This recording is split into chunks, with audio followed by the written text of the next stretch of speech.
Spielberg has been engaging in a tug-of-war with Paramount Pictures recently and with the nation's video retail dealers. The subject is the upcoming release of his enormous hit film, Indiana Jones and the Last Crusade. There's no silver medal for finishing second. Hang on, Dad, we're going in! Into the homeland of the enemy. Nazis. I hate these guys. In January of 1990, Indiana Jones and the Last Crusade showed up at video stores, and it was unlike anything most people saw on VHS for a major blockbuster film at the time. What was so different about this release of the 1989 film? This release was a test to see how a controversial idea would sell, and that idea was called letterboxing, also known as widescreening. Nowadays we all know what this means, but in 1990 it was still confusing and different to a lot of people. Some movie fans were worried that seeing black bars at the top and bottom of their movie would cause them to lose some of the picture, when actually it would make them see more of the picture. The common practice for home video was known as pan and scan. Pan and scan was used to get the movie to fit to the square TV screen format. Well, what's the controversy about? Let's take a good look at this scene, which is from the cropped or panned and scanned version of the movie. The movie was shot in widescreen, but here you see only as much as will fit on a narrow TV screen, so we see alternating close-ups here of Harrison Ford and Sean Connery. You saw him? Well, what was left of him? And his shield. And now here's the same scene, letterboxed for Laserdisc and Super VHS. The full width of the widescreen picture is shown, so you can see the complete composition as Spielberg directed it. The makers of the VHS release would crop and pan the scene they felt needed to be in the center of the frame. It was not up to the director of the film. Letterbox would put the film into a rectangular shape, much like a movie screen, letting you see a lot of the image. Nowadays, with TVs mostly being the shape of a movie screen and not square, the black bars are gone, and we get the picture the director wanted us to see. However, for VHS, the leading platform by far, Letterbox was rare for a release by a major studio. I do as much storytelling within my frame as I think a writer does when he, as in this case, when I wrote the script, and try to tell a beginning, middle, and end, 3 acts. I put a lot of information into the frame. And often on television, when our widescreen Panavision movies are panned and scanned, you're only seeing half a movie. You're only seeing the pertinent information, usually the actors who are talking and they're performing, and the information is being transmitted through their dialogue and through their emotions. But you don't see a lot of what I'm trying to do as a director, because the information that's on the left side of the frame, you're just not seeing because your TV set's a square.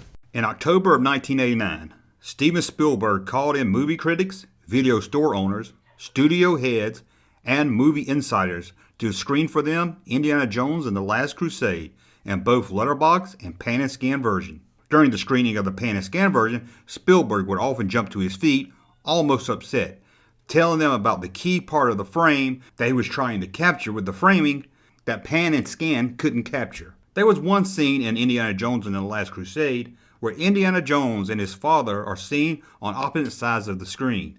They both arrive at the same idea at the same time, having a aha moment.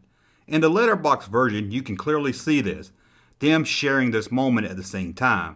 In the pan and scan, you see Ford's eyes light up, and then it cuts to Connery, who gets the idea. "I hate it," Spielberg told the room of insiders. After the screening, he told the room, "Tell Paramount that The Last Crusade is going out in letterbox, period. That's it. No pan and scan. And if they don't like it, they know what they can do." And Paramount did know what it could do. It reminded Steven Spielberg that in his contract it gives them the right to release the film in the format they wish, not him. Spielberg and Paramount did work together, came up with a plan to release 50% of the VHS copies of The Last Crusade in letterbox format. Half and half seemed fair. This would give the buyers and the people renting the film a choice to pick between the one they wanted. However, video store owners were not happy and would not accept the orders, telling Paramount they would not carry the letterbox copies of the film. So Spielberg and Paramount had to reach another deal. But Paramount says there's still widespread consumer resistance to letterboxing from people who don't like those black bands at the top and the bottom of the screen. Well, here at Siskel and Ebert, we're in favor of letterboxing because we want to see the movie the way the director originally intended it. Releasing a VHS of The Last Crusade as a deluxe widescreen version, and Spielberg would appear before the movie explaining why letterbox was better. this release would be far less than the 50% Spielberg wanted, and mostly only found in places that sold VHS movies, not at rental stores. But you don't see a lot of what I'm trying to do as a director, because the information that's on the left side of the frame, you're just not seeing because your TV set's a square. And you're missing out on composition, which is also a form of storytelling. Where the mountain, Devil's Tower, is juxtaposed to where the people are standing. If it's important that you see Devil's Tower next to the people, the camera on television, on normal television, has to electronically either pan over to show the tower, which is a pan I never intended to do as I directed the film, or you make an electronic cut or an edit, and you flick over to the left side of the frame. And I never intended a cut to be made there, which takes the rhythm of the scene and just ruins it. When asked why he felt so strongly about this, he said he lost his integrity as a filmmaker when movie watchers watched his movie on TV in the pan and scan format.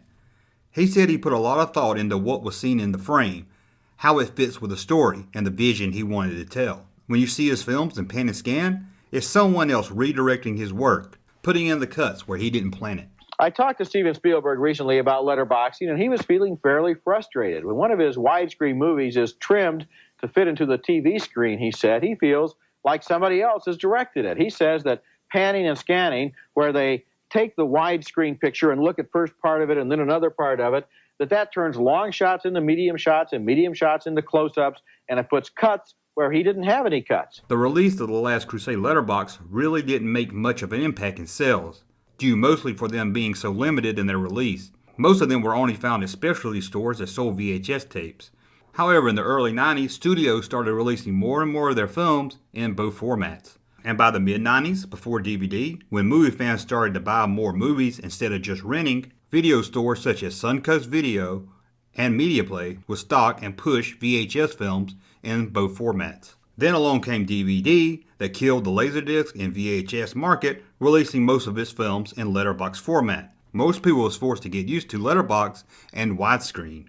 In a 1989 interview, Steven Spielberg predicted that TVs would go high definition and the screen size would change to widescreen, causing all those old pan and scan VHS tapes to have black bars themselves, but this time along the sides. Spielberg's push to release films in letterbox made sense at the time, as this was the best way to see a movie how the director wanted it to be seen. But with the release of DVDs and the changes of TV screens, it seems his fight would have eventually won no matter what. Junior? Yes, sir. I want to thank you for watching. Please subscribe to the channel and click the thumbs up so I'll know you enjoyed this video and want more like it. Hey, Junkman channel popping though. Thank you, sir, for that unsolicited testimony.